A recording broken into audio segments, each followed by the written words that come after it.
एक शेवटचं पुढे घेऊ. अध्यक्ष महोदय 28 मिनिटं झाली. 28 पहिल्या प्रश्नावर आहोत. सन्माननीय मंत्री महोदयांनी सांगताना सांगितलं आता की 400 कोटी रुपयाची वाढ अवैध सावकारीच्या कर्जामध्ये झाली. म्हणजेच बँकांच्या वाढीचं कर्ज हे सोडून द्या, पण सावकारी अवैध हे जिवंत आहे आणि त्यात वाढ होत आहे हे मान्यच केलं आपण. म्हणजे या राज्यामध्ये एवढे सगळे कायदे असूनही अवैध सावकारी का सुरू आहे यावर परमनंट का सोल्युशन निघत नाही. माननीय आमचे नानाभाऊ पटोलेंनी या ठिकाणी सांगताना त्याचा उल्लेख चंद्रपूर जिल्ह्यातला केला. अध्यक्ष महोदय, यावर सातत्यानं आम्ही हा विषय इथे मांडतो. यातला मूळ सूत्रधार फरार आहे. त्याचं नाव आहे दिवाकर निकुरे.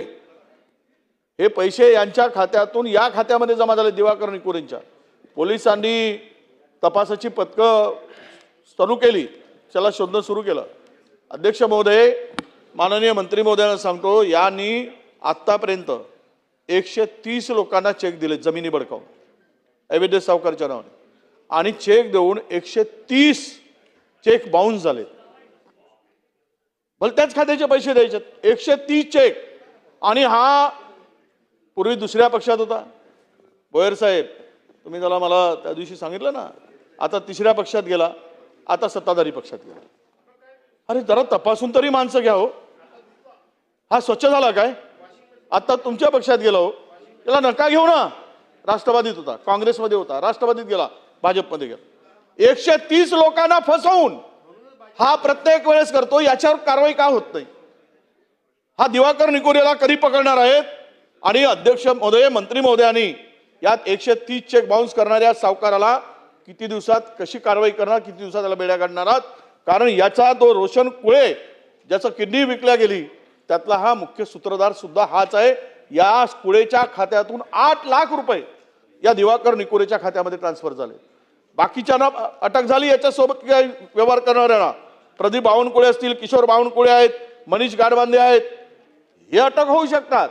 पण हा 130 चेक बाउन्स करणारा एवढा मोठा आरोपी, एवढा मोठा चोर, बदमाश, याला कुणाचं प्रोटेक्शन आहे की याच्यावर कारवाई होत नाही?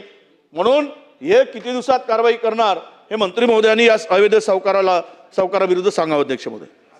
अध्यक्ष महोदय, मी पुन्हा तेच सांगतोय की 21-22 पासून 26 पर्यंत सावकाराकडून 436 कोटीचं कर्ज आलंय वडेट्टीवार साहेब, आणि बँकेकडून 12,400 कोटी रुपयाचं कर्ज वाटप केलेलं आहे. झाले का? तर 400 कोटी झाले नाही म्हणत नाही. आत्ता जे आपण काही सांगितलं त्याचं नाव द्या मला, मी चौकशी करून त्याच्यावर घेतो मी त्याच्यावर ॲक्शन घ्यायला होतो. चौकशी करून त्याच्यावर ॲक्शन घ्यायला होतो. प्रश्न क्रमांक 2. अध्यक्ष महोदय, प्रश्न क्रमांक 37,200